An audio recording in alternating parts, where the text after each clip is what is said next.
একটি দেশের ফুটওয়্যার শিল্প মানে নিছক ফ্যাশন নয়, এটি উৎপাদন, রিটেল, সাপ্লাই চেন আর কর্মসংস্থানের বিশাল এক ইকোসিস্টেম। দেশের ভেতরেই জুতা বা পাদুকার বাজার 40,000 কোটি টাকার, বছরে তৈরি হচ্ছে 30 থেকে 35 কোটি জোড়া। তারপরও দেশের তৈরি ফুটওয়্যারের রপ্তানি বাজার $1 বিলিয়ন ছাড়াতে বেশ কষ্ট পেতে হচ্ছে। চ্যালেঞ্জ থেকেই যাচ্ছে খরচ, লজিস্টিক্স আর ব্যাকওয়ার্ড লিঙ্কেজ নিয়ে সমাধান কি তা জানতেই এবারে দ্য বিজনেস আপনাদের সাথে আছি আমি তৌহিদ হোসেন। দর্শক, এই বিষয়ে কথা বলতে আমরা আমন্ত্রণ জানিয়েছি বাটা বাংলাদেশের ম্যানেজিং ডিরেক্টর ফারিয়া ইয়াসমিনকে। আসুন তাকে স্টুডিওতে স্বাগত জানাই।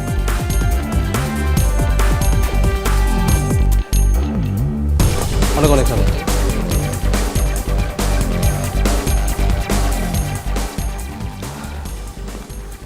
ফারিয়া ইয়াসমিন, আপনাকে স্বাগত জানাচ্ছি। আমার আর আপনার অনেকদিন পরে স্টুডিওতে বসে কথা হচ্ছে এবং আপনি নতুন পরিচয়ে এখন নতুন দায়িত্ব নিয়েছেন। বাটার মতো একদম ওয়ার্ল্ড রিনোন কোম্পানির এখন আপনি সবচেয়ে বড় দায়িত্বে রয়েছেন। যেহেতু বাংলাদেশের ফুটওয়্যার ইন্ডাস্ট্রিটা নিয়ে আমরা কথা বলতে চাই, আমার কাছে বেশ কৌতূহল লাগে। সেটা হচ্ছে যে আমাদের এত বড় ফুটওয়্যারের মার্কেট, কিন্তু একটা আপনারা বোধহয় সবসময় হিসাব করে যে পার ক্যাপিটা আসলে মানুষ কতগুলো জুতা ইউজ করছে বা এই যে কনজাম্পশন প্যাটার্নটা, সেটা আমরা এখন আমাদের প্রতিবেশী দেশের তুলনায় এখন অনেক কম, যদিও তাদের জনসংখ্যা অনেক বেশি। ওভারঅল মার্কেটটা আসলে গ্রো করতে যখন আপনারা দেখছেন, সেটা কি আসলে স্যাটিসফ্যাক্টরি গ্রো কিনা, নাকি আমরা আসলে খুব ঢিমে তালে আগাচ্ছি ফুটওয়্যার ইন্ডাস্ট্রি নিয়ে? ধন্যবাদ। আসলে আমাদের দেশের পপুলেশন অনেক বেশি, কোনো সন্দেহ নেই, কিন্তু এখনও না ওই যে বলছেন যে পার ক্যাপিটা পেয়ার মানে পার পেয়ার যদি হিসাব করেন অ্যাকচুয়ালি একটা হয় আমাদের জুতা, মানে মানুষ অ্যাভারেজে করে বছরে একটা জুতা কিনে, যদি আমরা ওইভাবে হিসাব করি। সেই জায়গায় হয়তো অন্য কান্ট্রিগুলোতে দেখবেন 3-4 পেয়ারের মতো চলে আসে, স্পেশালি আমাদের প্রতিবেশী কান্ট্রিগুলোতে। তো এইটার রিজনটা আসলে মনে হয় আমাদের কিছুটা ইকোনমিক ব্যাপারও আছে, আমাদের কিছুটা হ্যাবিচুয়াল ব্যাপারও আছে। যেমন আমাদের বেশিরভাগ পরিবারে কিংবা বেশিরভাগ ফ্যামিলিতে যেটা হয়, জুতা মানে খুব অকেশন বেসড জুতা কিন্তু কেনা হয় না, ইটস নিড বেসড। সো অন্যান্য দেশে যেগুলো হয়, যেমন ওদের ফেস্টিভ অনুসারে, তারপর সিজন অনুসারে they buy different kinds of shoes. যেমন ইউরোপ আমেরিকান কান্ট্রিগুলোতে ওদের সামার শুজ আলাদা, সামার শুজ সামার টাইমে পরতে পারবে, যখনই উইন্টারে ঢুকলো তখন উইন্টার শুজ আলাদা। তারপর ওদের স্নিকার্স লাগে, আবার ওদের ফর্মালস লাগে, ড্রেস লাগে। কিন্তু আমাদের এখানে জুতা নিয়ে যেটা ধারণা হয়, একটা জুতা কিনবো, ওই জুতাটা মোটামুটি যতদিন না ঠিকমতো ইউজ করা হয় তার আগে এই জুতা কিনবো না, এমন কনসেপ্টটা কিন্তু এখনও অ্যাটলিস্ট জনসাধারণের মাঝে আসেনি। যে আমার আলাদা করে ঈদের সময় একটা বড় জুতা কেনা হয়, ঈদের সময় বাচ্চাদের স্কুলের সময়। Apart from that rest of the ইয়ার্সে ওই অকেশনাল হ্যাবিটটা গ্রো করেনি। বাট 15%-এর মতো এক গ্রুপ একটা আছে যারা আরবান বেসড মোস্টলি, ওরা কিন্তু আবার এই শুজ ফ্রিকোয়েন্সিটা, বাইং ফ্রিকোয়েন্সিটা বেশি। সো এটা আস্তে আস্তে বাড়বে, কিন্তু আমাদের হ্যাবিট প্লাস ইকোনমিক ক্যাপাবিলিটি, কারণ এতগুলো মানুষের জুতা কেনাও তো একটা বড় ব্যাপার, price is going up, shoe price বেশি। সো একসাথে অনেকের ওই বিলাসিতাটার দিকে এখনো মনে হয় আমরা পৌঁছাতে পারিনি। But gradually it will improve, কারণ মানুষ তো আসলে সব বাইরে থেকে ইম্প্যাক্টগুলো পাচ্ছে। They are learning the newest trends, যে সিজনালিটি যে জুতা ডিফারেন্ট হতে হয়, এটাও আসলে আস্তে আস্তে কনসেপ্টগুলো আসছে। সো গোয়িং ফরওয়ার্ড হয়তো দেখবেন যে আরও হয়তো আমাদেরও পার ক্যাপিটা জুতার কনজাম্পশন বাড়বে, আমাদের জন্য যেটা আসলে খুবই দরকার। একটা বিষয় আপনি যখন মানুষের সাথে আপনি দেখছেন, আমি ঈদের শপিং চলছে এখন, ঈদের শপিংয়ে গেলে একটা কথা আমরা যারা যখন জার্নালিস্টরা যাই তখন সবাই একটা কথা, এটা বোধহয় আপনারা খুব শোনেন, যে জুতার দাম বেড়ে যাচ্ছে। তো জুতার দাম আসলেই বেড়ে যাচ্ছে কিনা, কারণ আমাদের তো অনেক ধরনের ফ্যাক্টর জড়িত থাকে। আবার এরকম মানুষে বলে যে বিদেশের জুতাই তো আরো কম দামে পাওয়া যাচ্ছে। হ্যাঁ, ওগুলা হয়তো অনলাইন বা অন্যান্য মার্কেট প্লেসগুলোতে সেল হচ্ছে। আপনারা এই কম্পিটিশনটা ফিল করেন কিনা, যে প্রাইস কম্পিটিটিভ মার্কেট হয়ে যাচ্ছে কিনা, বা আপনারা যেই ধরনের মান নিশ্চিত করছেন সেটা আরেকজন দিচ্ছে কিনা, নাকি মানুষ এখন অনেক বেশি কোয়ালিটি কনসার্ন না, তারা আসলে ওই যে কিছুদিন কিনবো পরবো তারপরে আবার নতুন একটা কিনবো, এই ট্রেন্ডের দিকে তারা এখন চলে যাচ্ছে কিনা মনে হয়? আসলে জুতার আমি যেটুকু দেখলাম আমাদের অ্যানালাইসিসগুলো করে, সেটা জুতার প্রাইস বাড়ার কিছু কারণ আছে। যেমন আমাদের যে জুতার ম্যাটেরিয়াল বলেন, আমরা কিন্তু পুরোপুরি স্বয়ংসম্পূর্ণ না। আমরা খালি দেখছি যে আচ্ছা কিছুটা লেদার আমাদের আছে, বাট আমাদের ম্যাক্সিমাম সিনথেটিক শুর মার্কেটও কিন্তু অনেক বড়। প্লাস জুতাতে যে র ম্যাটেরিয়ালসগুলো লাগে, ওগুলো মোটামুটি 60% র ম্যাটেরিয়ালস আমাদেরকে ইম্পোর্ট করে আনতে হয়। এই জায়গায় হচ্ছে মেইন প্রবলেমটা, বিকজ ইম্পোর্টে আমাদের ডিউটি এমনিতেই অনেক হাই। আপনি যদি যে কোনো র মেটেরিয়ালের অ্যাভারেজ ডিউটি হচ্ছে 28 থেকে 30% শুধু র মেটেরিয়াল। এখন সবসময় তো আবার র মেটেরিয়াল দিয়ে হয় না, একটু হাই এন্ড জুতা হলে, ফর এক্সাম্পল আপনি চাচ্ছেন একটু ভালো স্নিকার্স বানাতে, একটু ভালো হিলস বানাতে, তখন আপনাকে হয়তো কিছু কিছু পার্টস নিয়ে আসতে হবে অ্যাসেম্বলি করার জন্য। ওগুলোরও কিন্তু ডিউটি স্ট্রাকচার মিনিমাম 40-45%।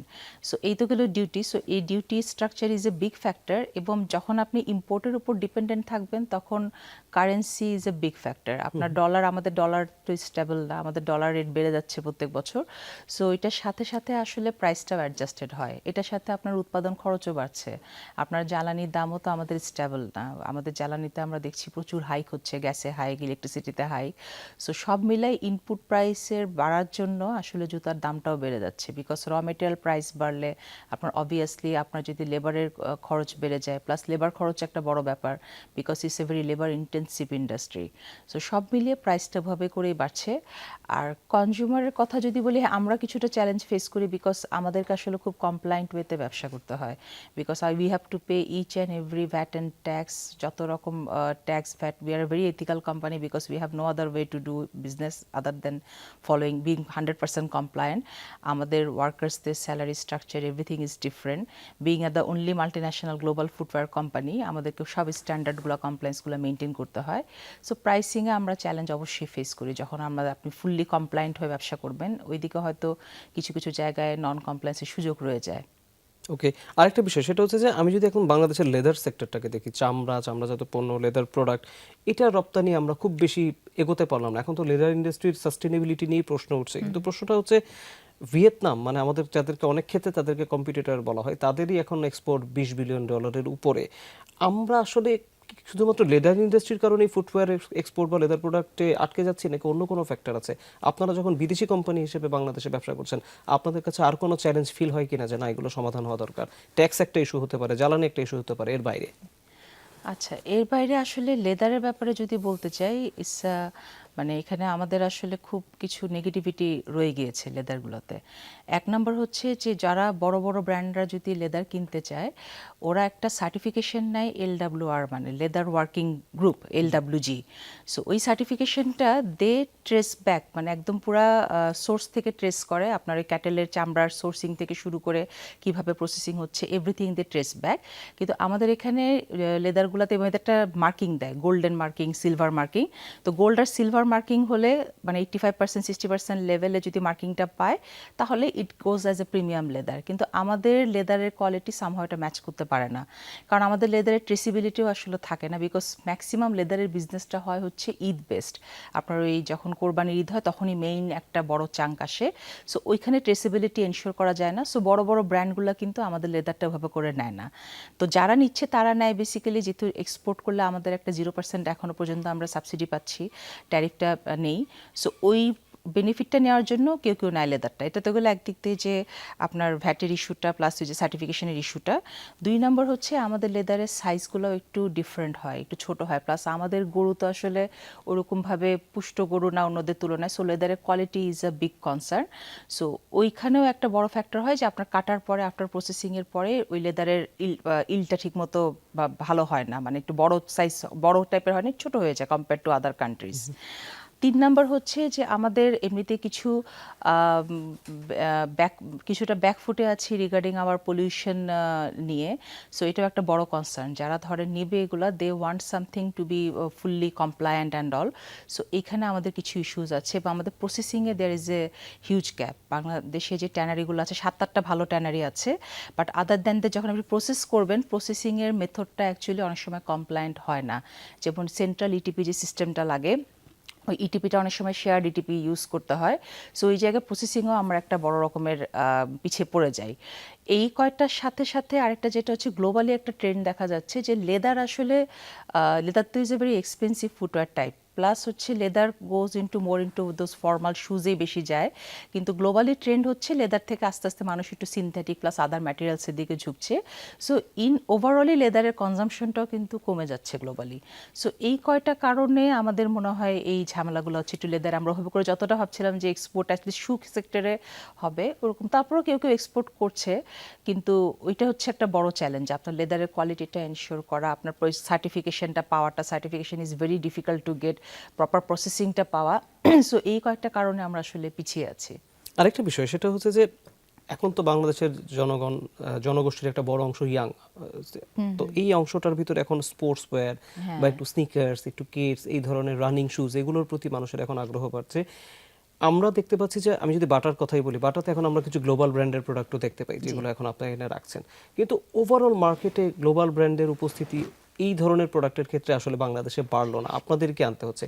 কেন এই ব্র্যান্ডগুলো তাহলে বাংলাদেশে আসছে না, বা আপনারাই শেয়ার্ড বইতে তাদেরকে নিয়ে আসতে পারেন কিনা, বা এই ধরনের প্রোডাক্টের চাহিদা যতটুকু বাড়ছে বলে আমার মনে হচ্ছে আসলেই ততটা বাড়ছে কিনা? ওকে, খুবই ভালো কোশ্চেন। আমরাও দেখছি যে ইয়াং জেনারেশন খুব নাইকি, অ্যাডিডাস, অনেকগুলো বড় বড় ব্র্যান্ড পড়তে চায়। ইনফ্যাক্ট বাটা যখন আমরা তো গ্লোবাল কোম্পানি, আমরা সব জায়গায় অপারেট করছি, ওখানে কিন্তু আমাদের মেইন কম্পিটিশন থাকে হচ্ছে নাইকি, পুমা, অ্যাডিডাস, এদের সাথে আমাদের কম্পিট করতে হয়। বাংলাদেশে আমাদের আসলে কম্পিটিশন ওভাবে করে নাই, because we are the only global company. এখন কেন ওনারা আসছে না, এখানে কিছু বড় বড় স্ট্রাকচারাল প্রবলেম আছে। এক নম্বর হচ্ছে ধরেন আমরা যদি ওনারা এখানে আসতে চায়, ফর এক্সাম্পল নাইকি কিংবা অ্যাডিডাস, তার একটা শোরুম নিতে যাবে, একটা শোরুম ওপেন করতে, একটা যে কোনো একটা আউটলেট ওপেন করতেই দে উইল নিড 40 লাইসেন্সেস, 40টা লাইসেন্স লাগবে। তারপর ধরলাম সে প্রোডাক্ট আনবে। এখন প্রোডাক্টটা আপনাকে যেটা বললাম যে আপনি যদি ফিনিশড প্রোডাক্টস আনতে চান, যে আমরা যেগুলো আনছি, আপনি দেখবেন যে এই সেম জুতা বাইরে গেলে হয়তো আপনি অনেক কম আমি দামে অনেক কম পাবেন। দামে পাই, হ্যাঁ, হ্যাঁ, আপনি অর্ধেক দামে পাবেন। আপনি এখানে আমাদের শোরুমে কিংবা যে কারো শোরুমে যে কোনো ব্র্যান্ডেড আইটেম সিম্পলি ডবল দামে পাবেন, তখন আপনার মাথায় ঢুকবে এরা বেশি প্রফিট করছে। অ্যাকচুয়ালি সিচুয়েশনটা তা না। আপনার import duty for finish shoes varies from 85 to 95%। আপনি এটা অ্যামাউন্টের উপর ডিপেন্ড করে। সো কিছু অ্যামাউন্টে যদি আপনি একটু কম অ্যামাউন্ট আনেন, 95% স্ট্রেট ওয়েতে আপনাকে ডিউটি দিতে হচ্ছে, উইচ ইজ ডাবল। আপনার যদি $10 জুতা আপনি কিনতে চান, আপনার এখানে অ্যাকচুয়ালি $20 হচ্ছে আপনার ল্যান্ডিং কস্ট হবে, তারপর আপনার অন্য খরচগুলো অ্যাড করে করা হবে। সো আর এই যে $20 জুতা কিংবা $10 জুতা কেনার মতো ক্যাপাবিলিটিও আসলে আমাদের দেশে খুব কম লোকের আছে। আমরা দেখছি বিকজ আমাদের আশেপাশে হয়তো ওই অ্যাফ্লুয়েন্ট ইয়েটা আছে, কিন্তু ওভারঅল যদি বলেন it's almost 2% or less. So একটা কোম্পানি যখন গ্লোবালি সে আসবে, they will do many researches, they will do the profitability is the main thing. So আমি যখন দেখছি আমার এন্ট্রি ব্যারিয়ারে আমার এরকম একটা হাই ব্যারিয়ার রয়ে গেছে, আমি ধরেন ফিনিশড কোর্স যদি নাও আনি, ওরা যদি চিন্তা করে আচ্ছা আমি এখানে এসে ম্যানুফ্যাকচারিং করব, সেই ক্ষেত্রেও যেসব হাই পারফরমেন্স যে জুতাগুলো, যে আমাদের স্নিকার্সগুলো যেগুলো বলেন, এগুলোতে হাই পারফরমেন্স সোল লাগে, অ্যাথলেটিক আপার সোল লাগবে, তারপর কিছু ইঞ্জিনিয়ারিং মেশ লাগবে, এগুলো আপনার ইম্পোর্ট করে আনতে হবে। ওখানেও একই অবস্থা যে আপনার র মেটেরিয়াল ডিউটি 28%, সেমি ম্যাটেরিয়ালের ডিউটি 45% থেকে 50%। সো ইন নো ওয়ে আপনি গ্লোবাল প্রাইসিংটা এখানে ম্যাচ করার মতো এখন আমাদের পরিবেশটা তৈরি হয়নি। এবং যেই জুতাই করুক ওর খরচ ডবল হবে, প্লাস আবার শোরুম ওপেন করতে গেলে আমাকে 40টার মতো লাইসেন্সিংয়ের থ্রু দিয়ে যেতে হবে। তারপর হচ্ছে আমার কনজিউমারের ডিমান্ডও এখন ওভাবে পিক করেনি। আপনি ডেফিনেটলি বাংলাদেশে $20 জুতা কেনার মতন এখনও কাস্টমার খুবই হাতে গণা। সো ওইভাবে করে বড় করে রিস্ক নেওয়ার মতো পরিবেশ এখনও তৈরি হয়নি। ইনফ্যাক্ট আমরা যেগুলো আনছি, আমরা দেখি we also be very careful in bringing this things, কারণ আমরা যা আনি আমাদের তো একটা এমওকিউ মিট করে আনতে হয়। আনার পরও দেখি অলমোস্ট 50%-এর বেশি আমরা করতে পারি না, টানতে পারি না। সো মেইন ইস্যু হচ্ছে প্রাইসিংটা প্লাস ইজ অফ ডুইং বিজনেসটা যতক্ষণ না ঠিক হবে ততক্ষণ আসলে ওরা আসতে পারবে না। বাট আপনি যদি অন্য কোনো কান্ট্রির কথা চিন্তা করেন, যেমন আমাদের প্রতিবেশী দেশগুলো মালয়েশিয়ার কথা, থাইল্যান্ডের কথা চিন্তা করেন, ওখানে ইম্পোর্ট ডিউটি মাত্র 5%। So they can get best of the world shoe from anywhere of the country. 5% versus 95% it's a huge gap. So ওইখানে যেমন আমাদের কম্পিটিশন, তখন আমরা নাইকির সাথে কম্পিটিশন করি, পুমার সাথে কম্পিটিশন করি। বাট বাংলাদেশে এখনো পর্যন্ত আমরাই একমাত্র গ্লোবাল কোম্পানি। আর আমরা কিভাবে টিকে থাকলাম, বিকজ আমরা এখানে ব্যবসা করছি প্রায় 64-65 বছর ধরে। সো আমরা একটা সিস্টেমের মধ্যে ঢুকে গিয়েছি। We actually started the shoe business in the country. বাংলাদেশের শু, ইনফ্যাক্ট সাবকন্টিনেন্টে মানুষকে জুতা পরা শিখিয়েছে কিন্তু Bata. So Bata has an upper hand in global shoe market, in fact বাংলাদেশের কথাও যদি বলি। So we can manage that. আমরা এখন ওই সিস্টেমে ঢুকে গিয়েছি, we have got that skill. কিন্তু অন্য কারোর জন্য ঠিক এই স্টেজে এন্ট্রি করাটা ইজ কোয়াইট চ্যালেঞ্জিং। একটা প্রশ্ন করব, যদি আপনি ট্যাক্স স্ট্রাকচার নিয়ে অনেকটুকু বলে ফেলেছেন সেটা বলবো না, কিন্তু আরেকটা প্রশ্ন আমি করতে চেয়েছিলাম, সেটা হচ্ছে যে বিং এ ফরেন কোম্পানি, আপনারা যেহেতু ইনভেস্ট করছেন, আপনারা আসছেন, অনেক ফরেন ইনভেস্টরদের সাথে যখন আমরা কথা বলি তখন তারা বলে যে বাংলাদেশের পলিসি হঠাৎ হঠাৎ চেঞ্জ হয়ে যায়। একটা হয়তো পলিসি আপনি জানলেন যে এরকম হচ্ছে, হঠাৎ করে এটা চেঞ্জ হয়ে গেল। এখন তার একটা নতুন রাজনৈতিক পালাবদলের পরে নতুন সরকার এলো, আপনি নিশ্চয়ই তাদের কাছে কনসিস্টেন্সি চাবেন যে পলিসিটা ফিক্স থাকুক, নাকি আপনারা এই চ্যালেঞ্জ অতটা ফিল করেননি? পলিসি, শু ইন্ডাস্ট্রিতে আসলে পলিসিগত তেমন কোনো চেঞ্জ হয়নি। বেসিক্যালি চ্যালেঞ্জটা হয় হচ্ছে উন্নয়নগুলোতে, ইজ অফ ডুইং বিজনেসগুলোতে প্রবলেম হচ্ছে, লাইসেন্সিংগুলোতে প্রবলেম হচ্ছে। পলিসি চেঞ্জ যদি আমরা দেখি গত 5 বছর একটা পজিটিভ চেঞ্জ আসছে, খালি একটা 5% ডিউটি রিডাকশন হয়েছে পিভিসি আর পিইউসিতে, বাট পলিসিগত এরকম চেঞ্জ হয়তো অন্য ইন্ডাস্ট্রিগুলোতে বেশ ঘন ঘন পলিসি চেঞ্জ হয়, এই ইন্ডাস্ট্রিটাতে সামহাও পলিসি লেভেলে কিছু চেঞ্জ হয়নি, but probably they mean that যে ইজ অফ ডুইং বিজনেসটা হয়তো ডিফিকাল্ট, এটার জন্যই ও বলছে। ওকে, আমরা একটা বিরতি নিচ্ছি, বিরতির পর ফিরে এসে আমরা আরও বেশি কিছু তথ্য জানবো আপনার কাছ থেকে। আমরা একটা বিরতি নিচ্ছি দর্শক, বাটা বাংলাদেশের এমডির সাথে আরও আলোচনা চলবে, খুব দ্রুত ফিরবে একটি বিরতির পর, আমাদের সাথেই থাকুন।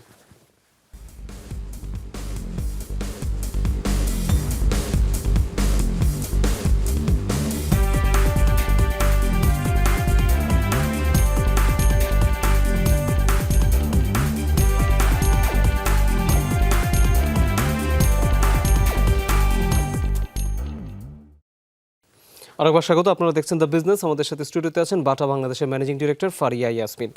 আমরা একটু আগে একটা কথা বলছিলাম, সেই কথায় আপনি বলছিলেন যে চামড়াজাত জুতার চাহিদা থেকে বের হয়ে এসে মানুষ এখন অন্য ধরনের প্রোডাক্টের দিকে যাচ্ছে। আমরাও দেখতে পাই যে এখন জুতাতে সিনথেটিক কোয়ালিটির জুতা আসছে, ভেগান জুতার, সেদিন আমি পড়তে পড়তে দেখলাম যে ভেগান জুতাও নাকি এখন তৈরি হচ্ছে ওয়ার্ল্ডে। অর্থাৎ এক ধরনের কি বলবো, মানুষের মাথার থেকে প্রোডাক্টের ভ্যারিয়েশনের জায়গাগুলোতে এক ধরনের শিফট হচ্ছে। আমরা যদি খালি কনজামশনের দিক থেকে না, এক্সপোর্ট হিসাব করি, ওভারঅল মার্কেটকে হিসাব করি, বাংলাদেশকে আসলে এই ধরনের নতুন ধরনের এই ট্রেন্ডি শিফটের জন্য রেডি হয়েছে ইন্ডাস্ট্রি এবং কনজিউমার দুজনই? আমাদের হ্যাঁ কিছুটা শিফট আসছে, যেমন গ্লোবালি এই যে ভেগান শুজগুলা প্রায় 40-42 বিলিয়ন ডলারের একটা ব্যবসা চালু হয়েছে, এটার 7-8% রেটে গ্রো করছে, কিন্তু বাংলাদেশে আসলে ওভাবে করে ভেগান টাইপে আমরা এখনো পৌঁছাতে পারিনি, it's still in the more of an European American thing. আমাদের এখানে যেটা হচ্ছে যে হ্যাঁ আমাদের একটা শিফট এসছে, যে বললাম যে আমাদের লেদারের প্রোডাক্ট এখন 60%, রেস্ট 40% হয় হচ্ছে সিনথেটিক অ্যান্ড আদার্স।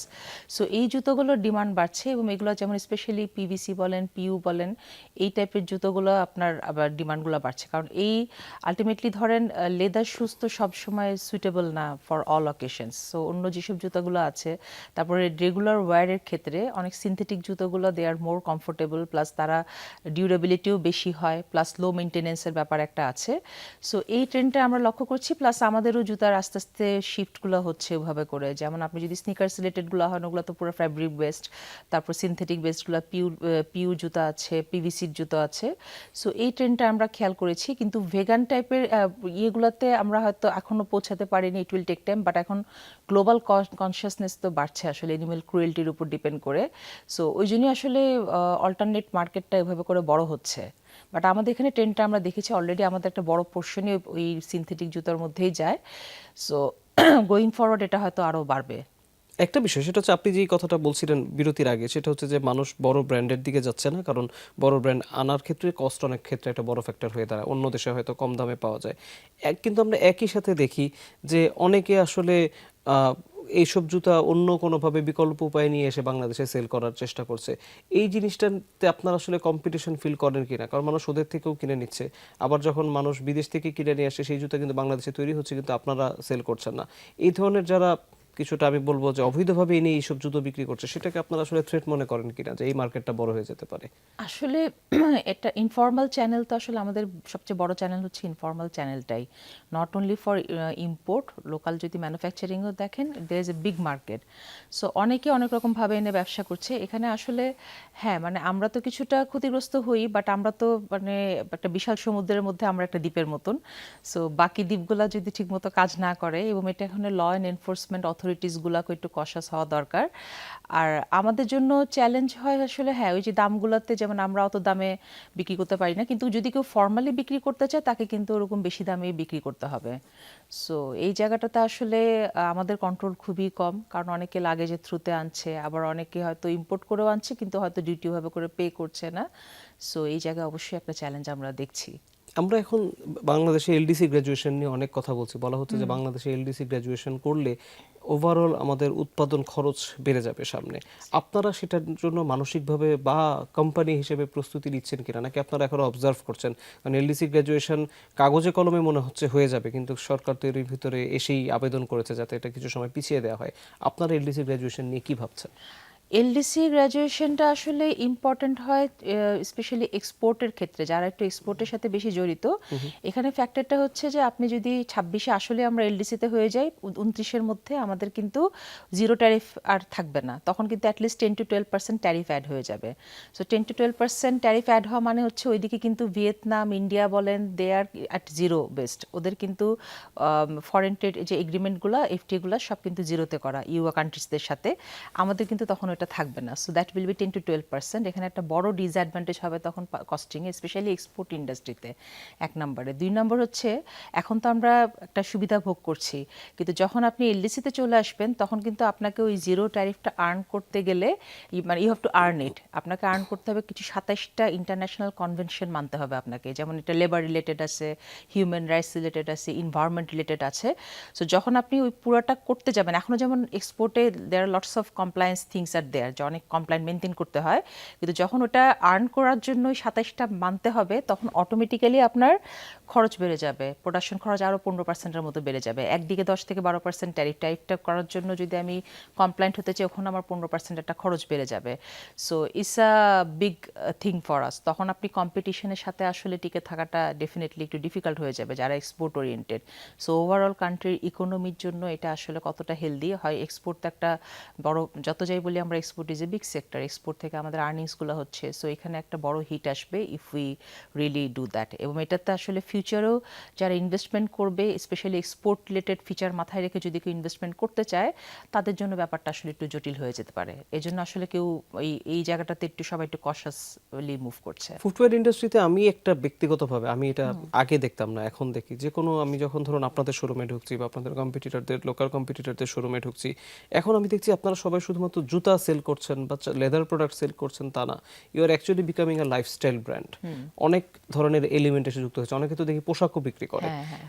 এই শিফটটা কেন হচ্ছে? কেন আপনারা আগের সেই যে ব্র্যান্ডিং সেখান থেকে আপনারা বের হয়ে আসতে চাচ্ছেন? এটা আসলে বলা যায়, এটাকে আমরা বলি যে নন ফুটওয়্যার একটা সেগমেন্ট আমাদের আছে, এবং এটার অনেকগুলো রিজন আছে। ধরেন একটা কাস্টমার যখন একটা দোকানে ঢুকছে, আমরা যখন দেখি, আপনি ফর এক্সাম্পল আপনি ট্র্যাডিশনাল শপসগুলোর কথা চিন্তা করেন, আপনি একটা দোকানে যখন যাচ্ছেন, ইউ এক্সপেক্ট দ্যাট ওখানে ঢুকে আমি একসাথে চাল, ডাল, তেল, চিনি সব একসাথে কিনে আনবো। আমি একটা পোশাকের দোকানে ঢুকে আমি এক্সপেক্ট করি, আচ্ছা পোশাকের সাথে যদি আমার হ্যান্ডব্যাগটা থাকে, পোশাকের সাথে আমি যদি একটা জুতা পেয়ে যাই, একটা কসমেটিক্স পেয়ে যাই, একটা কনভেনিয়েন্স দেওয়া কাস্টমারকে, যে আমি জুতার দোকানে ঢুকলাম, কিন্তু আমি জানি যে আমি জুতার দোকানে ঢুকলে আমার খালি জুতা কিনে বের হয়ে চলে আসতে হবে, but for finding A handbag আমাকে আরেক জায়গায় যেতে হবে। আবার জুতার সাথে মানে শুয়ের সাথে রিলেটেড কিন্তু অনেকগুলো অ্যাক্সেসরিজ আছে, যেমন শুয়ের সাথে আপনার মোজা থাকে, আপনার তারপর আপনার ফুট কেয়ার আইটেমসগুলো থাকে, তারপর আপনার কিছু কিছু স্পোর্টস আইটেমও, যেমন পিপল এক্সপেক্ট করে যে আমি একটা স্পোর্টস শু কিনতে আসছি, অবভিয়াসলি আমার কিছু যদি স্পোর্টস ইকুইপমেন্ট থাকে, স্পোর্টসের যদি আপনার অ্যাপারেলসগুলো থাকে, একটা স্পোর্টস গেঞ্জিগুলো, স্পোর্টসের প্যান্টসগুলো যদি আমার থাকে, তাহলে আমার জন্য কনভেনিয়েন্ট হয়। দিস ইজ ওয়ান পার্ট, যে কনভেনিয়েন্স। আরেকটা বড় ব্যাপার হচ্ছে যে আপনি যখন একটা শোরুম চালাচ্ছেন, শোরুম ইজ ভেরি এক্সপেন্সিভ। একটা শোরুমে আপনার প্রত্যেকটা স্কোয়ার ফিটে আপনার খরচ তুলতে হয়। সো পার স্কোয়ার ফিট একটা সেলসের একটা প্রফিটের ব্যাপারও থাকে।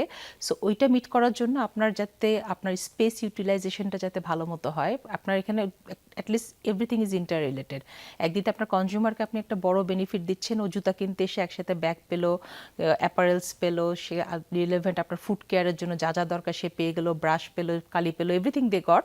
অ্যাট দ্য সেম টাইম আপনার স্কোয়ার ফিটটা ইউটিলাইজেশন হচ্ছে, যে you are getting more money, more profit out of that store through this sales. কেউ হয়তো জুতা কিনলো না, কিন্তু সে বের হওয়ার আগে যদি একটা মোজাও কিনে নিয়ে যায়, আমার তো ওই ফুটফলটা এফেক্টিভ একটা ফুটফল হলো। সো ওই থিওরি থেকে আসলে আস্তে আস্তে সবাই লাইফস্টাইলের দিকে আগাচ্ছে। যেহেতু ঈদের ট্রেন্ড চলছে, এবার একটু ঈদের কথাই জানতে চাই, কেমন আপনারা ট্রেন্ড দেখতে পাচ্ছেন যে কোনো সময়ের তুলনায়? এখন যেহেতু আমাদের এক ধরনের রাজনৈতিক স্বস্তির জায়গায় এসেছে, আমি বলবো আপনারা সেই শিফটে এবার ঈদের কেনাকাটায় ফিল করছেন কিনা, যে না মানুষ কিছুটা চেঞ্জ হয়েছে? হ্যাঁ, অবশ্যই। মানে এইটা আমার মনে হচ্ছে মানুষ খুব স্বতঃস্ফূর্তভাবে শপিং করতে এসছে। আমি আপনাকে একটু আগে বলছিলাম যে আমি মানে রাশ দেখে, আমি সেদিন একটা স্টোরে গিয়ে রাশ দেখে আমি নিজেই পুরো ভয় পেয়ে গেলাম। আল্লাহ, এত মাত্র রোজা শুরু হলো 4-5 দিন। সো আলহামদুলিল্লাহ ইটস গেটিং বেটার। এবং আমার যেটা মনে হচ্ছে মানুষের মধ্যে একটা স্বস্তি কাজ করছে। যেমন আগে একটু মানুষ ইনসিকিউরিটির মধ্যে ছিল, যে আমি ঈদের সময় সবাই একটু বোনাস পায়, বেতন পায়, it's big money comes into hands.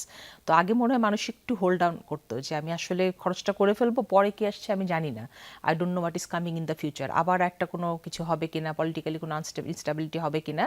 But somehow এখন মনে হচ্ছে পিপল আর মোর রিল্যাক্সড, এবং সবাই অনেকদিন পরে মনে হচ্ছে একটু খুশি মনে ঈদ করা, শপিংয়ের আমেজটা আমরা পাচ্ছি এবার, মানে খুব ভালো মতোই পাচ্ছি আলহামদুলিল্লাহ। একটা বিষয়, যখন আমরা এই ধরনের মার্কেট এক্সপিরিয়েন্স বা রিটেল এক্সপিরিয়েন্স নিয়ে কথা বলি, আমি খুব অবজার্ভ করি, আপনি জানেন। তো সেই এক্সপিরিয়েন্স থেকে আমার কাছে মাঝে মাঝে মনে হয় যে এটা অনলাইন থেকে শুরু হয়েছিল, এখন সেটা অফলাইনে এসেছে। সেটা হচ্ছে ডিসকাউন্টের প্রতিযোগিতা। অনলাইনগুলো প্রচুর ডিসকাউন্ট দেয় এবং সেটাকে কেন্দ্র করেই তাদের ব্যবসাটা পরিচালিত হয়। মানুষ এখন অনলাইন অনেক বেশি অভ্যস্ত। এরপরে হঠাৎ করে দেখা শুরু করলাম যে বাটার স্টোরি যে জুতাটা আমি কিছুদিন আগে একদমে দেখে গেছি, কিছুদিন পরেই সেটাও একটু ডিসকাউন্ট রেটে পাওয়া যাচ্ছে। মানুষ এখন কি আসলে ডিসকাউন্টের জন্য মুখিয়ে থাকছে কিনা, নাকি এটাই এখন স্ট্র্যাটেজি হয়ে যাচ্ছে যে না, ডিসকাউন্ট না দিলে মানুষ আসলে রেগুলার প্রোডাক্টে প্রাইসে কিনতেই চায় না? আপনারা এই মার্কেটিংটা কিভাবে করছেন তাহলে? অ্যাকচুয়ালি অনলাইনের ব্যাপারটা ইউ আর ভেরি রাইট। যেমন আমিও ইন্ডাস্ট্রিতে আসার পরে আমি দেখলাম যে it's been only 4 months, but আমি দেখলাম অতিরিক্ত অনলাইনে ডিসকাউন্ট। পরে দেখলাম যে এটা একটা ট্রেন্ডই হয়ে গেছে। তো এখানে কিছুটা সাইকোলজি কাজ করে। যেমন কনজিউমারের ক্ষেত্রে যেটা হয় যে লাইফস্টাইল প্রোডাক্ট স্পেশালি যেগুলা, সেগুলোতে মানুষ চায় এক্সপিরিয়েন্স করে কিনতে। যেমন আপনি একটা জুতা না পরে জুতা কেনাটা কিন্তু is a big mental shift. আমরা সবসময় কি করি, আমরা যে কোনো বাচ্চার জুতা কিনতে গেলেও কিন্তু আমরা বাচ্চাটাকে সাথে করে স্টোরে নিয়ে যাই, ও পরে জুতা পরে হাঁটবে, হেঁটে দেখে এক্সপিরিয়েন্সটা নিয়ে then we will buy the shoes. কিন্তু অনলাইনে কিন্তু মানুষের এক্সপিরিয়েন্সটা মিসিং হয়ে যাচ্ছে। সো এক্সপিরিয়েন্স যখন মিস আউট হয়ে যাচ্ছে, তখন তাকে হুক করার জন্য you need to have something, some sweetener has to be there. তখন যখন সে দেখছে একটা বড় ডিসকাউন্ট 20-25%, তখন কিন্তু তার মাথায় কাজ করবে, আচ্ছা ঠিক আছে তাহলে আমি এই রিস্কটা নিয়ে দেখি। সো প্রবাবলি ওই কনসেপ্ট থেকে ডিসকাউন্টটা চালু হয়েছে। কিন্তু সমস্যা হয়ে যাচ্ছে, একজন যখন ডিসকাউন্ট দিচ্ছে তখন সবাই ডিসকাউন্টের মধ্যে পড়ে যাচ্ছে এবং কনজিউমাররা হ্যাবিচুয়েটেড হয়ে যাচ্ছে ডিসকাউন্টে। আবার এই ডিসকাউন্টের আবার একটা ব্যাপার হচ্ছে যে অনলাইনের ব্যবসাটাতে তো আপনার শোরুমের খরচ লাগছে না, আপনার ম্যান পাওয়ারের খরচ লাগছে না, জাস্ট আপনার ডেলিভারির খরচটা লাগছে। সো ওইভাবে চিন্তা করে ইজ অফ ডুইং বিজনেস আসলে নাই বিজনেসের এন্ডে নেই, বাট কনজিউমারের জন্য একটা ইজি একটা ব্যাপার আছে যে হোম ডেলিভারি পাচ্ছে। তো ওইখানে আসলে কনজিউমার পুল করার জন্য ওই ডিসকাউন্টটা দেওয়া হয়। কিন্তু সমস্যা যেটা হয়, যেটা একটা হ্যাবিচুয়াল যখন হয়ে যাচ্ছে, যখন কাস্টমার আপনার ডিসকাউন্ট না হলে কিনতেই চাচ্ছে না অনলাইনে, তো মনে করছে ডিসকাউন্টও নাই, তাহলে কি আমি অনলাইনে কেন কিনবো, আমি দোকানে একটু কষ্ট করে গেলাম, গিয়ে দেখে দেখে কিনে আনি। সো ওইটা একটা চ্যালেঞ্জিং ব্যাপার। প্রবলি গোয়িং ফরওয়ার্ড এখানে আসলে নতুনত্ব আনতে হবে, কিছু কিছু অনলাইনে এক্সক্লুসিভ কালেকশনসগুলো দিয়ে অনলাইনে আলাদা করে কিছু এমন কিছু আনা দরকার যেটা অফলাইনে সে পাবে না, তখন মানুষ অনলাইনে কিনতে যাবে। বাট বেসিক্যালি কনজিউমার সাইকিটাও এরকম। আর স্টোরে যেটা বলেন, হ্যাঁ স্টোরে আমাদের প্রায় ডিসকাউন্ট দিতে হয়। এটা হয় অনেক সময় যে আমাদের তো সিজনাল প্রোডাক্টস, আপনার ধরেন জুতা, শুজ, আর ফ্যাশন ইন্ডাস্ট্রিতে যেটা হয় ফ্যাশন চেঞ্জ হয় ইচ সিজনে। তো আপনি একটা সিজনের জন্য প্ল্যান করলেন, তো পরের সিজনে আসার আগে আগে দেখলেন যে ওই সিজনের কিছু স্টক জমে আছে, obviously you will go for stock clearance.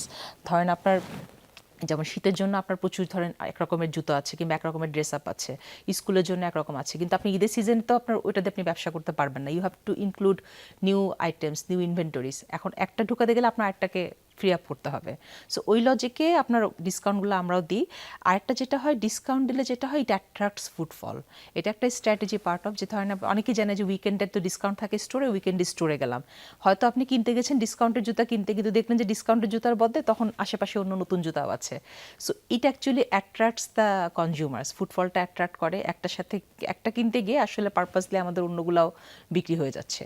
So it's a strategy, but it should not be a continuous thing. I mean continuous discount করাটা আবার ব্লিডিং, মানে একটা ব্র্যান্ড ইমেজের জন্য খারাপ, কোনো ব্র্যান্ডের জন্য। একটা বিভ্রান্তি একটু দূর করতে চাই এটা দর্শকদের জন্য। সেটা হচ্ছে, অনেকে মনে করেন, যেমন আমার বাসাতে এমন মানুষ আছে যে ডিসকাউন্ট থেকে জুতো কেনা যাবে না কারণ ওখানে ভালো কোয়ালিটির জুতো রাখে না। আসলে কি তাই? এটা ভালো, যদি আপনার স্টোরে কোনো জুতা বিক্রি হয়, ডেফিনেটলি কোয়ালিটি ছাড়া জুতা তো কেউ বিক্রি করতে পারবে না। You can not sell damage shoes, damage shoes a different thing. হ্যাঁ, ডিসকাউন্টে যেগুলো যায় এগুলো হয়তো অফ সিজন হয়ে যাচ্ছে, কিছুটা হয়তো একটু শেলফ লাইফ হয়তো বেশি হচ্ছে, বাট একদমই খারাপ জুতা কিন্তু রাখার কোনো অপশনই নাই। বিকজ আপনি তো তাহলে ইউ উইল বি, মানে বেসিক ব্রিচ ভায়োলেশন হয়, সাইকোলজি থাকে। অ্যান্ড অফকোর্স মানে ডিসকাউন্ট মানে হচ্ছে যে আপনি যেহেতু আগের সিজনের প্রোডাক্টটা, সো একটু হয়তো এজ হবে, ধরেন 3-4 মাস পুরানো হবে, বা আগের মডেলটা ফ্রেশ, হবে। হ্যাঁ আগের মডেলটা হবে। সো ওইখান থেকে পারসেপশনটা গ্রো করে। বাট ডিসকাউন্ট তো দেওয়াই হয় আপনার ক্লিয়ারিং এর জন্য, আবার কিছু কিছু ক্ষেত্রে আমরা যেমন ডিসকাউন্ট দিই কাস্টমার অ্যাট্রাক্ট করার জন্যই। অনেক সময় হচ্ছে আমরা অনেক নতুন জুতারও ডিসকাউন্ট দিচ্ছি, যে হয়তো সিজন ডাল যাচ্ছে তখন আমরা ডিসকাউন্ট দিই অ্যাটলিস্ট কাস্টমার আসুক, এসে কিনুক। বাট এই সাইকোলজিটা আছে এবং কিছু অংশে এটা ঠিক, আবার কিছু অংশে ঠিকও না। এখন হয়তো পুরান জুতা একটু কিনতে গেলে তখন মানুষের মাথায় একটা সাইকোলজি কাজ করে অবভিয়াসলি, যেটা মনে খারাপ জুতা, বাট খারাপ জুতা আসলে সেল করার অপশনও আমাদের কারো নাই। ওকে, আমি এই একটা প্রশ্ন করে আরেকটি বিরতি নেব, কিন্তু এই প্রশ্নটা আমার মনে হচ্ছে, আমি ঢাকায় বা বড় শহরে চিটাগংয়ের আপনাদের মতো যারা বাটার যে শোরুমগুলো বা আপনাদের যেসব কম্পিটিটরদের বড় শোরুমগুলো, সেখানে আমি যেই ধরনের মানুষজনকে মানে কনজাম্পশন করতে দেখি, সেই আগের পার ক্যাপিটা পেয়ারের হিসাবেই যদি চলে আসি, একটু যদি আমরা প্রান্তিক পর্যায়ে যাই, ঢাকার বাইরে যাই, রাজধানীর বাইরে যাই, বড় শহরের বাইরে যাই, সেখানে কনজাম্পশন প্যাটার্ন আপনারা কেমন দেখতে পাচ্ছেন? সেখানেও কি এই ধরনের লাইফস্টাইল চেঞ্জগুলো আসছে কিনা, নাকি তারা এখন ওই যে 1-2 জোড়া জুতা কিনি তারা এখনো ওয়েট করছে যে পরে আবার কিনবো? এটাই একটা বড় ডিফারেন্স। হ্যাঁ, যখন আমরা যেমন আমাদের আউটলেটে ডিফারেন্ট টাইপস অফ আউটলেটস থাকে, আপনি কিন্তু সব বাটা দোকানে গিয়ে সব জুতো সব পাওয়া যাবে জুতা না। পাবেন না। এটা আমি নিজেও আসলে অনেক সময় বুঝতাম না, সেই দোকানে গেছি এখানে নাই, আবার একটা বড় শোরুমে গেলেন। সো পরে যেটা আসলে থিওরিটা যেভাবে কাজ করে, যেসব জায়গাতে আপনার কাস্টমার পুল বেশি এবং কাস্টমার একটু আপডেট, সেখানে আমরা বড় আউটলেটগুলো দিই এবং ওখানে কাস্টমাররা চাই যে একটা বেশি দামের জুতা কিনতে চাই। ইনফ্যাক্ট ওইসব বড় আউটলেটে আমরা যদি কম দামের জুতা রাখি তখন আমাদের সেল নষ্ট হয়ে যায়, যে ওখানে কাস্টমার গ্রুপই। কিন্তু আপনি যখন প্রান্তিক শহরগুলোতে যাবেন ওখানে এখনো ওই ট্রেন্ডটা গ্রো করেনি। প্লাস আরেকটা যেটা ব্যাপার আছে, ওখানে কিন্তু ইনফর্মাল মার্কেটস আর প্রেজেন্ট। আমাদের তো শোরুম তো অল্প কিছু, শোরুম বেসড ব্যবসা খুব কম, মানে সব যে কোনো প্লেয়ারই শোরুম বেসড ব্যবসা কম, কিন্তু দের আর আদার শু মার্কেটস, অন্য শু মার্কেটগুলো ওইখানে কাস্টমাররা বেশি যায় এবং ওখানে যেটা হয় কি, ওরা কিছুটা ভ্যারাইটিগুলো ওখান থেকে পায় প্লাস লো প্রাইসে। কারণ ইনফর্মাল মার্কেট যেটা আমাদের, যেমন এই ভ্যাট ট্যাক্স দিতে হয় প্রচুর। ইনফ্যাক্ট বাংলাদেশে আমরা হাইয়েস্ট ট্যাক্স ভ্যাট পেয়ার, রাজস্ব পেয়ার মানে এই পাদুকা ইন্ডাস্ট্রিতে। সো ওখানে তো ওই সমস্যাটা নেই। সো ওখানে তারা কিছুটা ভ্যারাইটি পায়, ধরেন চায়না থেকে কেউ ইম্পোর্ট করে নিয়ে আসলো কিন্তু অনেক কম প্রাইসে পেয়ে যাচ্ছে। সো ওই জায়গার গেমটা একটু ডিফারেন্ট। ওখানে ডিস্ট্রিবিউশন মডেলটা হচ্ছে not showroom based only, Bata showroom কিংবা অন্য কোনো শোরুমের চাইতে there are other shoe markets, there are other shoe hubs from where people buys a lot, এবং তারা ভ্যারাইটিটা আসলে ওখান থেকে পায়। কিন্তু তারপরও ওই জুতা কেনার ক্ষেত্রে আসলে ওইরকম মানে ওই বেশি ভ্যারাইটি করা, একসাথে 3-4টা জুতা কেনা, ওই ট্রেন্ডটা এখনো আসলে ওই জায়গাটাতে আমরা পাচ্ছি না।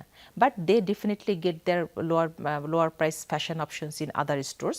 আর আমাদের এখানেও মানুষ আসলে একটা হ্যাবিচুয়েটেড ব্যাপার রয়ে গেছে, বাটা ইজ এ ভেরি একটা হেরিটেজ ব্র্যান্ড। সো ফার্স্টে বাটার দোকানে যাবে যদি কমফোর্ট স্টাইলের জন্য যাবে, বাট তারপরে যদি প্রাইসে না হয়, they have other options also. Okay, আমরা একটা বিরতি নিব, বিরতির পর ফিরে এসে আমরা আপনাকে র্যাপিড ফায়ার প্রশ্নগুলো করব। দর্শক, বাটা বাংলাদেশের এমডির সাথে আরও আলোচনা চলবে, খুব দ্রুত ফিরবো, আমাদের সাথেই থাকুন।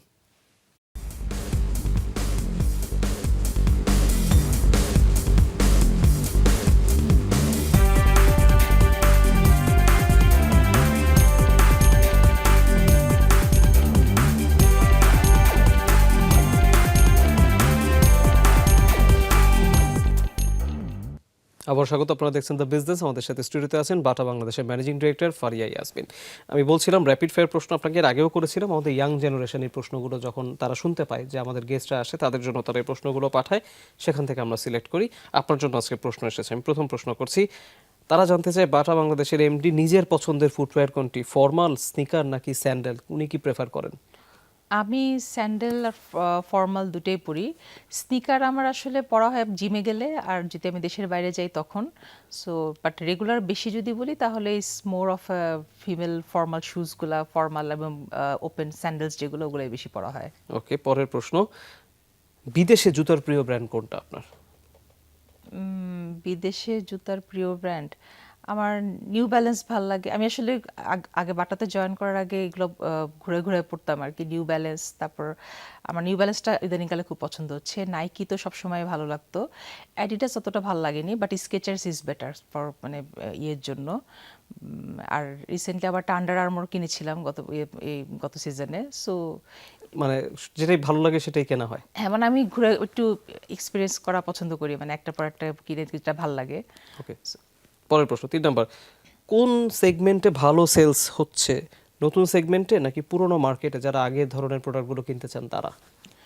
আমাদের আসলে নিউজ আর বেস্ট সেলার বলি আমরা, যে নেভার আউট অফ স্টক আর বেস্ট সেলার যারা, এগুলোর সেল অলমোস্ট প্রায় 50-60%-এর মতো, মানে আমাদের যে সেলের কন্ট্রিবিউশনে বলি। বাট যেহেতু জুতার মার্কেটে মানুষ একটু নতুনত্ব চায়, সো নিউ সেগমেন্টগুলো যেগুলো নতুন ডিজাইনস আসে ওগুলো থেকে গ্রোথটা ভালো আসে, আর কনসিস্টেন্ট সেলটা ভালো আসে এই বেস্ট সেলার আর এই never out of stock category থেকে। ওকে, 4 নম্বর প্রশ্ন, কোনটির সম্ভাবনা বেশি, অফলাইন মার্কেট নাকি অনলাইন মার্কেট? এখনো পর্যন্ত বাংলাদেশে অফলাইন মার্কেট অফকোর্স, বাট ফিউচারের কথা চিন্তা করে online will B bigger in terms of growth. Online will deliver more growth, but since business সাইজটা ছোট, সো ওইভাবে এখনো মেজর শেয়ার হবে না। বাট গোয়িং ফরওয়ার্ড মেবি আজ থেকে 10 বছর 5 বছর পরে online will be the thing. একটা চ্যালেঞ্জ আছে, যেহেতু জুতা is a lifestyle thing, trial দেওয়াটা একটা বড় ইস্যু, সো সেই ক্ষেত্রে still I will say that offline will dominate for a long time. Okay, পরের প্রশ্ন যেতে চাই, 5 নম্বর, এলডিসি গ্র্যাজুয়েশনের পর বাংলাদেশের ব্যবসার বড় চ্যালেঞ্জ কোনটি হবে? যে কোনো একটি, আপনি অলরেডি বেশ কয়েকটা বলেছেন, কিন্তু আপনাকে কোনটাকে আপনার বড় চ্যালেঞ্জ মনে হয়? এক্সপোর্টটা অ্যাকচুয়ালি অনেক এফেক্টেড হবে। You have to compete with other countries with zero tax VAT, এবং ওটাকে ইনশিওর করাটা, ওই ধাক্কাটা সামাল দেয়া। ধাক্কাটা প্রাইসিং ম্যাচ করাটা, মানে obviously it will be the price match for export. Okay, পরের প্রশ্ন, কিভাবে ভালো সেলসম্যান হওয়া যায়, নতুনরা জানতে চায়। সেলসম্যান ভালো হতে হলে আসলে নিজের আগ্রহটা ফার্স্টলি হচ্ছে, you have to have very knack for sales. আমি অনেক সেলসম্যানের সাথে মিট করি, মানে আমার মনে হয় হাজার হাজার সেলসম্যানের সাথে এখন পর্যন্ত মিট করেছি। কিছু কিছু ছেলেকে দেখবেন তারা সেলফ মোটিভেটেড, ও সেলসটাকে তার দায়িত্ব হিসেবে নেয় না। যেই মোমেন্টে আপনি এটাকে নিজের জব হিসেবে দেখবেন, you will be a failure. আপনি যদি এটাকে আপনার প্যাশন হিসেবে নেন, আপনার সেলস করাটার মধ্যে মজা পান, তখনই you will be a successful salesman. Okay, পরের প্রশ্ন, 7 নম্বর, কিভাবে ভালো টিম কালচার তৈরি করা যায়, নিয়ম বা রুলস রেগুলেশন দিয়ে নাকি এক্সাম্পল সেট করে? I will go for the example set করা, কারণ আমি ধরেন নিয়ম নীতি দিয়ে দিলাম, কিন্তু আমি নিজেই দেখাতে পারলাম না, এক্সাম্পল সেট করতে পারলাম না, তাহলে তো আসলে হলো না। So I prefer that I should set example by myself first. আমি যদি কাউকে এক্সপেক্ট করি সে লঙ্গার টাইম মার্কেটে থাকবে, আমারও কতক্ষণ মার্কেটে থেকে তাকে দেখাতে হবে yes I can do that. So if I can do that, of course আমি এক্সাম্পল সেট করে দিতে পারলে then the team will automatically follow. Okay, পরের প্রশ্ন যেতে চাই, এটা নতুনরা খুব সিরিয়াসলি প্রশ্নটা আমাকে করতে বলেছে, সেটা হচ্ছে যে ক্যারিয়ার যদি কারো হঠাৎ থমকে যায়, সে কি করবে? মানে কোন এক জায়গায় কাজে স্টাক হয়ে আছে, বা একই কাজ দীর্ঘদিন ধরে করছে, গ্রোথ হচ্ছে না, বা প্যাশনের জায়গায় যেতে পারছে না, সব ধরনের অবজারভেশনই এসেছে। এখানে আসলে এই জায়গাটাতে চেঞ্জ করতে হবে, রিস্ক নিতে হবে। যেমন I have taken lots of risk in my life. আমার এই বোর্ডমের ব্যাপারটা থাকে তো, যে আমি আসলে কোনো জায়গায় হঠাৎ করে মনে হচ্ছে অনেকদিন একই কাজ, অনেকদিনও না আসলে 3-4 বছরের বেশি আমি এক কাজ করি না কখনো। সো অ্যাট দ্যাট টাইম মানুষ করে কি, ওই একই জায়গায় আটকায় থাকতে চায়। এটা একটা জব সিকিউরিটির একটা ব্যাপার থাকে, যে আমি যে একটা নতুন কিছু করব, আমার একটা গ্রোথ মাইন্ডসেটের দরকার আছে, এই মাইন্ডসেটটাতে আসতে পারে না।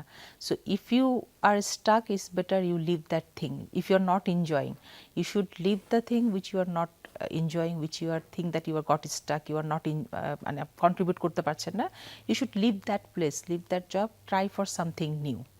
ওকে, আর যদি অন দ্য জব যদি সে কাজে স্টাক হয়ে যায়, তখন সে কি করবে, নতুনত্ব আনবে কিভাবে কাজে? এটা আসলে অন দ্য জব কাজের না, এটা নিজেকে একটু নিজের হরাইজনটা এক্সপ্যান্ড করতে হবে। আমরা অনেক সময় হয় কি, যে একই জায়গায় করতে করতে করতে আমরা একটু স্টাক হয়ে যাই। এইসব ক্ষেত্রে বেটার হয় যদি একটা জায়গা থেকে, যে জায়গায় কাজটা করছে ওখান থেকেও যদি একটা ভ্যারিয়েশন আনতে পারে, অন্য কোনো জায়গায় কাজটা সুইচ করে ফেললো, কিংবা যে ওয়েতে সে কাজটা করছে ওইটা হয়তো সে করছে একরকমভাবে, then they should see industry examples, যে অন্যরা কীভাবে করছে। সেই ক্ষেত্রে বেঞ্চমার্ক করা উচিত যারা সবচেয়ে ভালো করছে ক্যারিয়ারে, কিংবা যেসব কোম্পানিতে যেসব জায়গাগুলো পার্টিকুলারলি ভালো করছে তাদের এক্সাম্পলটা ড্র করা, যে ওরা আসলে কি ডিফারেন্টলি করছে যেটা আমি করছি না। এই কাজটা আমিও নিজে প্রায় করি। অনেক সময় দেখি আমাদের সেল আসছে না, এই আসছে না, তখন আমি ইন্ডাস্ট্রি রেফার করি, যে আচ্ছা ওই কোম্পানি কি করছে, ওই কোম্পানি কিভাবে করছে, কিংবা ওই জায়গাটাতে ওই মার্কেটিংগুলো what they are doing, how they are getting successful. Even এই সাকসেস স্টোরিজগুলো দেখলে তখন you can get idea. Plus আরেকটা বড় আইডিয়ার প্লেস আসে কি আপনার, স্পেশালি মার্কেটিং, সেলস অ্যান্ড বিজনেসের ক্ষেত্রে, যে আপনার মার্কেট প্লেসে গিয়ে টক টু দ্য কনজিউমার্স। যখন আপনি আটকায় যাবেন তখন ইউ জাস্ট মানে নিজে নিজে, কিংবা এই বসে বসে ইন্টারনেটে সার্চ করে অনেক কিছু হয় না, you go to the field, you talk to the consumers, automatically you will find the solution, it's bound to happen.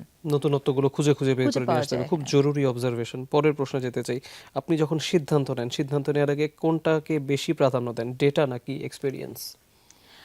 আমি আসলে একটু ডেটা নির্ভর মানুষ, সো এখানে একটা আসলে শুধু ডেটা দিয়েও করতে হয় না, কিছু কিছু আবার প্র্যাকটিক্যাল এক্সপিরিয়েন্সও লাগে। সো যেসব ক্ষেত্রে আমার ধরেন এক্সপিরিয়েন্স নেই, but I try to see for everything যে what is the ROI coming out of that thing. Ultimately I am a business holder, so আমাকে তো বিজনেস ডেলিভার করতে হবে। সো ফার্স্ট প্রায়োরিটি অবভিয়াসলি থাকে whatever I am doing, সেসব ক্ষেত্রে আমার রিটার্নটা কেমন আসছে, that analysis I try to do. আর যদি মনে হয় যে আচ্ছা ঠিক আছে, মাঝে মাঝে ডাটা হয়তো ফাঁকি দেয় চোখে, কারণ পাস্ট ডাটা আসলে অনেক সময় ইরিলেভেন্ট হয়ে যায় যখন ইন্ডাস্ট্রিটা খুব বেশি ভার্সেটাইল থাকে। সেই ক্ষেত্রে কিছুটা আপনার তখন নিজের এক্সপিরিয়েন্স পুট করতে হয়, but my first priority always goes with data and ROI। Okay, rapid ফায়ারের শেষ প্রশ্ন, একটু হাইপোথেটিক্যাল সিচুয়েশন। যদি আপনাকে বলা হয় 5 বছরের মধ্যে কোম্পানিকে দ্বিগুণ অবস্থায় নিয়ে যেতে হবে, আপনার প্রথম কৌশল কোন দিকে হবে? আপনি কি এক্সপোর্টের দিকে বেশি মনোযোগ দিবেন, নাকি ডোমেস্টিক এক্সপ্যানশনে মনোযোগ দিবেন, নাকি অন্য কিছু করবেন? না, আমি আসলে ডোমেস্টিক মার্কেটে প্রচুর opportunity, actually I am working on that also. So obviously আমি আগে ডোমেস্টিকের দিকে আগাবো, কারণ ডোমেস্টিকে আমার এখন মনে হয় যে উই হ্যাভ মেনি অপরচুনিটিস। পাটা আমরা 60 বছর 64 বছর ধরে বাংলাদেশে আছি, so still we can do lots of things for the Bangladeshi consumers and will try to do that. So এখানে আমরা সবার আগে ফোকাস করব। এক্সপোর্ট আমাদের জন্য একটু লিমিটেড, বিকজ আমরা তো গ্লোবালি সব জায়গায় প্রেজেন্ট অলমোস্ট। সো ওখানে যে আমাদের জন্য বড় অপরচুনিটি আছে তা না, আছে অবশ্যই, কিন্তু আমাদের জন্য আসলে লোকাল মার্কেটটাই আমাদের জন্য সবচেয়ে ইম্পর্টেন্ট। উই আর কি জানি লোকালি গ্লোবাল লোকাল ব্র্যান্ড আমরা যেভাবে বলি আর কি। আমাদের কিন্তু অনেকে বুঝতে পারে না যে বাটা আসলে অনেকে বাটা যে বিদেশি ব্র্যান্ড, বিদেশি কোম্পানি, এটা অনেকে কিন্তু জানে কেউ না। জানে না। We are very much local global brand. So first আমাদের কাছে লোকাল সার্ভ করা, লোকালে গ্রোথ করতে হলে আমরা লোকালেই করব, that is our top priority. Okay, fair enough. আমরা র্যাপিড ফায়ারের অংশ শেষ করলাম, আশা করি যাদের যে উত্তর দরকার তারা সেটি পেয়ে গিয়েছে। আমরা আবার একটু বড় প্রশ্নের দিকেই যাচ্ছি। আপনারা যখন এইখানে মানে আপনারা যারা ওয়ার্কাররা যারা কাজ করছেন, তারা আসলে, আমি সব পর্যায়ের আপনার কলিগদের কথাই বলছি, কতটা স্কিল হিসেবে তাদেরকে আপনি ফুটওয়্যার ইন্ডাস্ট্রির জন্য পাচ্ছেন? আর আমাদের যেসব এডুকেশনাল ইনস্টিটিউশনগুলো আছে বা ট্রেনিং ইনস্টিটিউশনগুলো আছে, তারা আপনাদের এই জনবল দিয়ে কতটা আপনাদের চাহিদা পূরণ করতে পারছে? কারণ নতুনত্ব তো সবসময় আসছে মার্কেটে। এখানে আসলে বাংলাদেশের সব সেক্টরে স্কিলড ওয়ার্কফোর্স পাওয়াটা একটা চ্যালেঞ্জিং ব্যাপার। আমাদের আসলে ওরকমভাবে ইনস্টিটিউশনসগুলোও খুব কম। যেমন ওয়ার্কার যদি আমি বলি, এই ইন্ডাস্ট্রিতে প্রায় 15 লাখ ওয়ার্কার হিসেবে কাজ করছে, 15 লাখ। কিন্তু আমাদের এডুকেশন সিস্টেমটা আসলে ডেভেলপড হয়েছে হোয়াইট কলার এমপ্লয়ি রেডি করার জন্য। আমরা কিন্তু স্কিল লেবার ফোর্সের দিকে ওভারঅল এডুকেশনেই আমাদের একটা বড় ল্যাকিং আছে, আপনি যে সেক্টরের কথাই বলেন। এই 15 লাখ ওয়ার্কারের মধ্যে আসলে অনলি 10-15% কিছুটা হয়তো ট্রেনিং নিয়ে আসে কোথাও থেকে, খুব অত বেশি ট্রেনিং ইনস্টিটিউশনও নাই। একটা আছে কোয়েল, একটা আছে লেদার, LRC। সো এই টাইপের দুই একটা ইনস্টিটিউশন আছে, ওখানেও তারা কিছুটা ট্রেনিং পায়, বাট ওদের ম্যাক্সিমাম স্কিল ডেভেলপমেন্টটা হয় অন দ্য জবে। ওরা আসে হয়তো নভিস হিসেবে, then they get train by us, get train by the industries. So তারপর তারা স্কিল গ্যাপ করে।